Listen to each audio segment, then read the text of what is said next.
baht per meal, whereas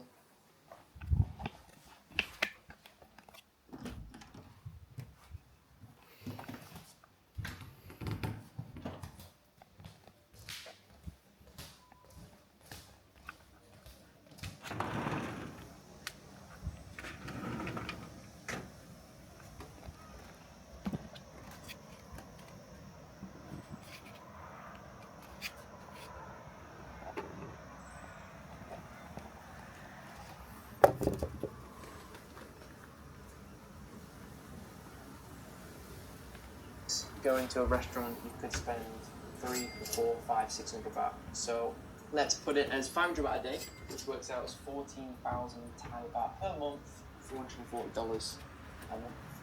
I think that's reasonable. Again, I'm trying to balance it on you guys, what you would normally eat, whether you go for street food or you go, because there's a lot of fancy restaurants in Bangkok too, or just keeping it basic and standard and like cooking at home or something like that. Right, I'm going to go on to something that I missed out on the video that I did last year for 2024, which is healthcare. This could be yearly insurance, this could be dentist checkups, this could be health checkups. A lot of these amounts you're not paying monthly. You might just pay a lump sum for the year or a lump sum every so often. So I put this as 2,500 baht per month, which works out as $75 a month. So if you've got a good health insurance, you might be paying, say, 15, 20, 25,000 baht for that for the year. Dentist checkup, 1,000 baht per time. Health checkup, 2,000, 3,000 baht per time. So you put that in a monthly rate, it's about 2,500 baht per month. And that's for anything to do with healthcare related. Now, I will say that the healthcare in Bangkok is great. You've got high-class international hospitals with great doctors, and it can be expensive actually, so I do recommend getting a healthcare insurance so that you're covered, because you don't want to end up in a sticky situation.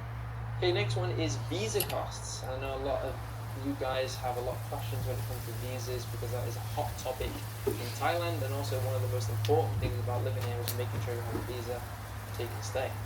And there's different visa options, which is DTV visa, which is pretty new, very popular with digital nomads. I think you need to show a certain amount of money in your bank or state bank statement, along with 10,000 baht every 6 months for that one, and that gives you a visa for 5 years, which you renew every 6 months, if I'm not wrong. And then you've got ED visa, which is student visas. That one could be Muay Thai visa, could be, I think you even have like Thai cooking school visa, or studying at a university, whether it's Thai language or a different subject. That's also quite a popular option and very cost effective. There's work permits, which could be in terms of getting a business visa if you're working for a company there, and then they'll give you a non-ED visa, I think it's called, and then that will get you a work permit, which is that blue little book. And marriage visa, if you've got a Thai wife, yeah, I believe that's very cheap. That's also another option for a lot of guys that are coming to Thailand. And tourist visa, which is what probably the majority of people are on here, well, definitely. I've not checked in a while, but I think that lasts for 60 days now, but then you can renew it after the 60 days, or at the end of the 60 days for another 30, which gets you 90. And I think the renewal costs around 2,000 Thai baht. So, again, this completely depends on your situation, like whether you're going to go for a student visa or a work permit, working with a company here, or a DTV visa because you're a bit more flexible and you're a digital nomad. So I'll put this as 4,000 Thai baht per month, which works out as $120. That would cover it, I say, because it really depends on the visa, because like a DTV visa might only cost you 20,000 baht per year, but a work permit might cost a little bit more, because you need all the paperwork and you need to file everything, which takes a couple of months, leave the country, come back in to sort that visa out. For an ED visa, I know some ED student visas cost around 50 to 70,000 baht for the year, so let's put this as 4,000 baht for the month for visa costs. I think I've covered pretty much everything. Do comment down below what I've missed, because I know there's going to be some of you telling me exactly what I've missed in this video, or whether you agree or disagree with the amounts that I've put per section. And drumroll please, this is the final amount per month for living in Bangkok, Thailand, which is 91,000 Thai baht per month. I believe you can be comfortable living on that amount, living in Bangkok, Thailand. I will be honest, when I first came to Thailand 6 years ago, 5 years ago, I was living on anywhere between 40,000 to 60,000 Thai baht per month in terms of spending, and I could do that. Like, I know there's a lot of people that do that, but it's not comfortable. So this video is for those that want to be comfortable, and I would say 91,000 baht covers that, which is $2,640. For myself, I would say I spend between 70 to 80,000 Thai baht per month. Looking at that, overall 91,000 Thai baht, you can be very extremely comfortable living in Bangkok, Thailand with that. So this is a video which I've wanted to make for a while, and I hope it helps out a lot of you guys watching this. Don't forget to, again, let me know what you think about this. Drop a comment down below. Hit that subscribe button. See you in the next one. Love.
In this video, I'm going to show you the easiest way to invest in the Australian stock market if you're a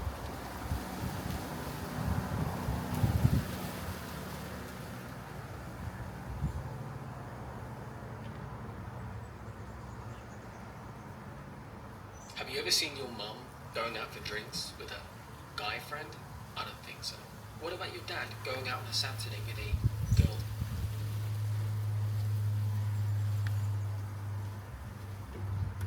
Have you ever seen your mum going out for drinks with a guy friend? I don't think so. What about your dad going out on a Saturday with a girlfriend? Never happened. Can men and women be friends, and should they even be friends? Throughout this video, I'm going to break down 10 common sense reasons why I believe men and women cannot truly be friends. I'm also going to cover 7 principles regarding male to female bonds that you can apply to your life. And I will also touch on an article which I have here from my relationship community. I'll leave the links down below, both things in the description. And with that said, let's get into it. And I wish you all as well a happy new year, 2025. This is the first video of the year. Some of you may be new, some of you may be long-term followers. Regardless, I want to thank you all for helping me hit 8,000 subscribers on the Relearning Relationships channel. And yeah, let's start. I'm a little bit sick, I'll let you know. I've been under the weather, so if I cough, sneeze, or blow my nose, you've been warned. But with that said, let's get into it. The first reason why it's just common sense that men and women attraction's always going to be lingering. Men and women are made for each other, and on some level, whether it's physical, and they don't have to be exactly your type, they can just be objectively attractive. Or emotional attraction. You trust them, you share the same values, maybe the girl's very feminine, she makes you laugh. Even if it's unspoken, this lingering tension makes it difficult to maintain a purely platonic relationship. So why shouldn't men and women do this? Because if either the man or woman secretly desires the other more, then that friendship is not built on a real foundation. It's not real friendship. And that's really what happens in most of these cases. I mean, there's a reason why back in the day there was an all-boys school and an all-girls school. And what's happened now in the modern world is we've lumped boys and girls together. So they grow up, and it's like when you're 5-10 years old, you can be male, you can be friends. What about when your hormones ramp up and you're a teenager? And now men and women realize for the first time that, wait a minute, these boys, we're different from each other. We find each other attractive. That there's a different way to communicate and interact with each other. And this is where all of these problems start to come. Because a lot of men and women are not taught from their parents or the school system that there's a different way to interact with boys and girls, and they try and learn their own way. And oftentimes they just think that carrying or transitioning from platonic friendship to an intimate romantic relationship is the way to go. And it's not the best way to go. So starting out as friends it's deception. Secondly, the second reason is the risk of mixed signals. Okay, simple actions like a compliment or an offer to hang out can be misinterpreted as romantic interest. If you really like a girl and you're not sure if she does, and she just compliments you, oh, by the way, nice jacket you're wearing. Oh, that's so cool. She's just trying to be a friend. For the young guys watching, maybe you're a teen or your early 20s, at college, at school, and that happens, you might think, emotionally speaking, your emotional intelligence is wise. You know this stuff. Some people.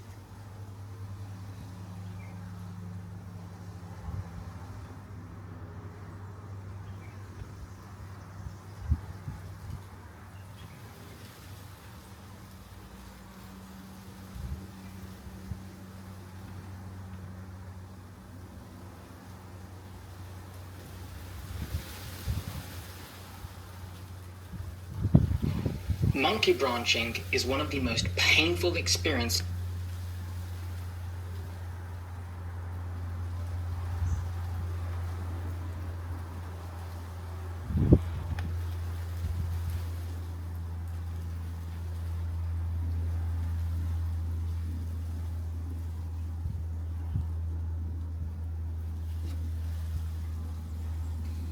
Welcome to the Relearning Relationships community. But before you join, watch this video entirely, because this is a presentation that showcases what this community is all about. And throughout this video, I'm going to cover three things.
Ay, Horace.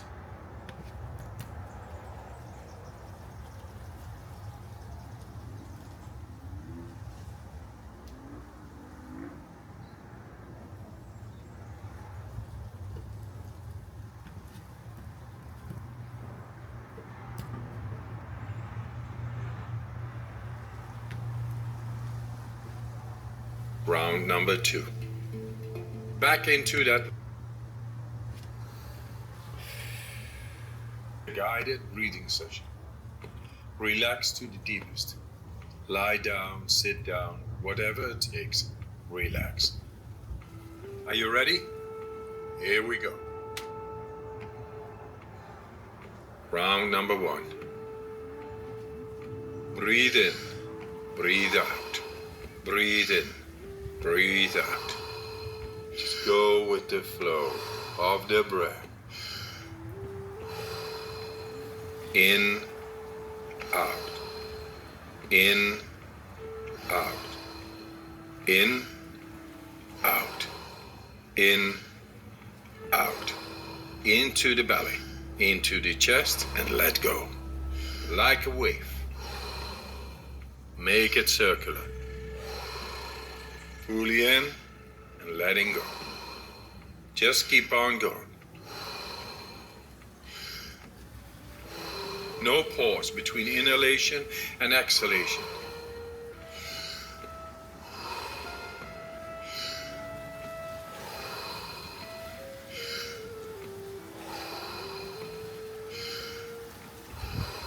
Ten more. Fully in, let it go.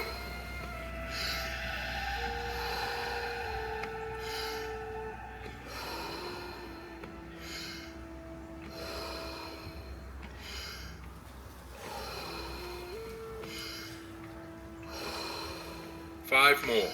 Let's give it all we got.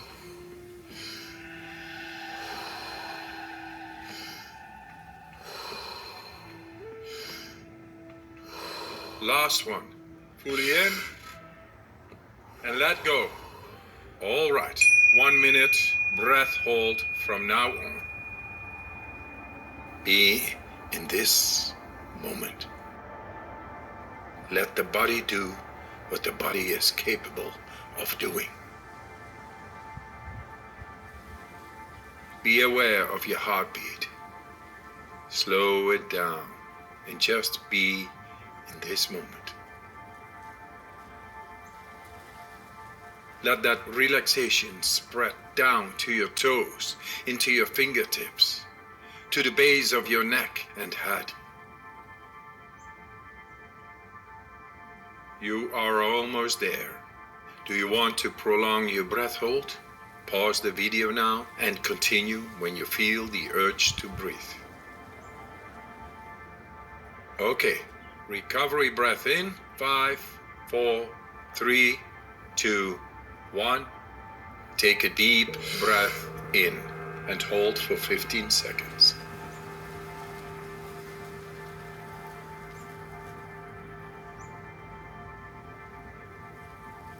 Exhale in 3, 2, 1. Let it go. Round 9. What he's doing? Hey, I'm Jade for this, mate. Oh, it's a hot morning. I'm just leaving my hotel that I stayed at last night here in Patong, Phuket. And we're going to a resort that is... I'll get a bit away from them so they don't have a little cry. They were nice to me at this one, you know what I mean? They were nice to me. It wasn't bad, the Royal, right? But we're going to Patong's top-rated beachfront resort. I love these, bruh. This place, it's a bit, we're gonna go in a tuk-tuk because it's like 10 minutes away. It's in the north. It's on the north beaches of Patong. It's called the Kalima Resort and Spa. This place, as of the time of booking, which was a few days ago, had a rating of 9 on booking.com. Let me clarify this before we start. Anytime that I'm going to do a hotel review and anytime in the future, when I pick the places for the hotel review on these ratings, I only pick places that have heaps of reviews. This has 2,600 reviews, all right? It's a rating of 9. There is a place here that has a rating of 9.4 in Patong. It has 7 reviews, 9.4. I clicked on it. It's worse than that one. It's rubbish. It's not even, I wouldn't even book it even if I was recording or not. I wouldn't book it even if I wasn't recording. There's another place that had a, hey, go on bro, how are ya? There's another place that had a 9.2 rating, so it was 0.2 higher, but it only had 86 reviews, and it was 2 kilometers away from the beach. It was literally 22 minutes drive away from the beach up through the traffic, and it only had 84 reviews or something along that line. Long story, no thank you. Actually, I'm gonna go to that later, but I've already got that pamphlet. Long story short, I'm just making a blanket rule. I clicked on it, look, the one with 86 reviews, it looked alright. Didn't look nothing like this one, but you can't compare 86 reviews to 2,500. So I think as a blanket rule when I pick these, I want at least, I'm just gonna chuck a number out there, at least 500 reviews, true or not. Because you know how this review system works. I used to do food reviews and rate.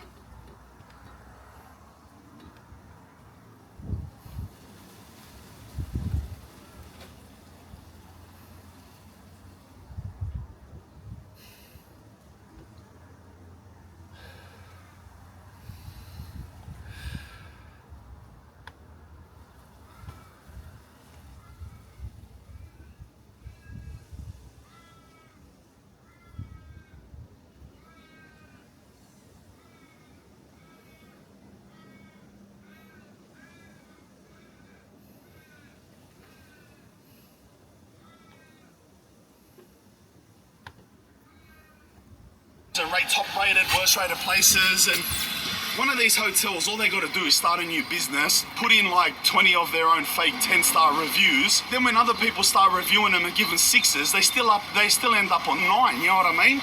So you sort out the men from the boys after, you know, a good 500 reviews. So here I'm gonna read their score. It's a 5-star, fabulous. It's called, that booking call it. 9.1 for cleanliness. 9.1 for comfort, 9.3 for facilities, 8.5 for location, 9.1 for staff, 8.2 for value for money, and 8.2 for Wi-Fi. So the lowest two are value for money and Wi-Fi. 8.2 for Wi-Fi still seems alright. Value for money, alright, well, I'll tell you the price of it, it's $3,000 a night. I booked it for 2 nights. So yeah, compared to, I'll admit that, compared to the other places around here, which are like, the good ones are like 1,200, 800 a night. $3,000 a night is very high. But if it's the top rated place, it's the top rated place, isn't it? Maybe that's why I got that score. We're in one-way traffic here because it's up this way. So I think I'm gonna have to cross here and get on the other street. You like how I've dressed for the occasion already? Look.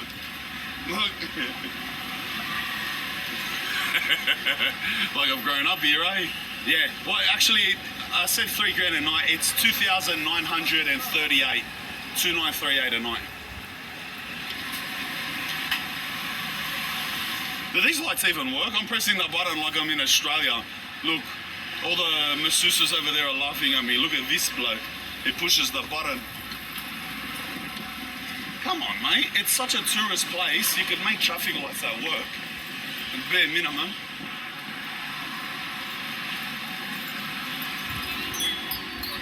I'll read you some of their views just in order of last posted.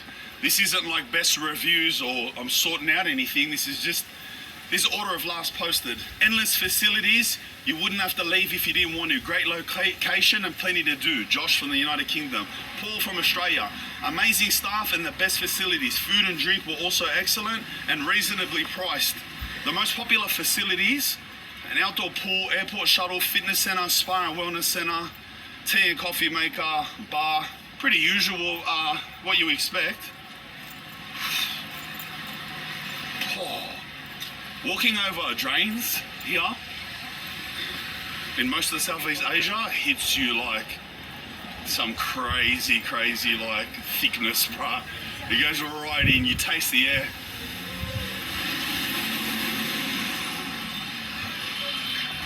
I just don't understand how there's even that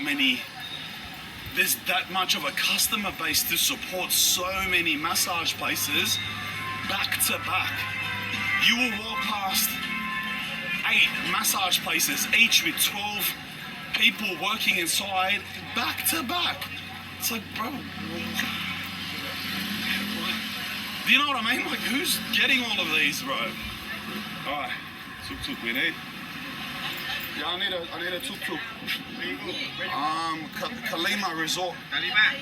Kalima Resort and Spa. How many people you need? Mate, 300 baht, yeah, let's go. Yeah.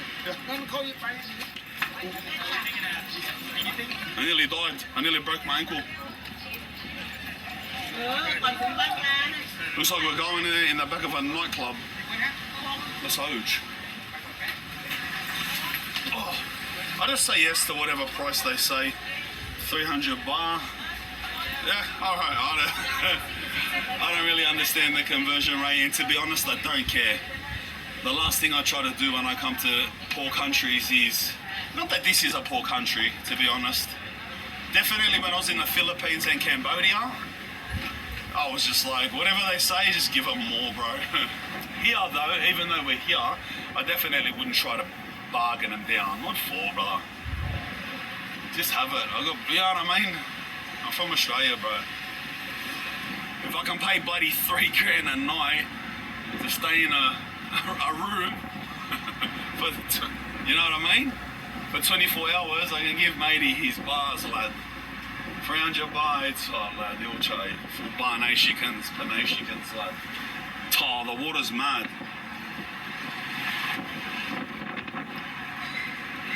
People are getting massages on the beach, even. This beach is off its guts. I haven't actually came down here. I only got here last night and stayed in that last hotel. I went out last night and ate food, and that's it. So everything I'm seeing now with you, I'm seeing it for the first time. Yeah, I only got here last night from Cambodia.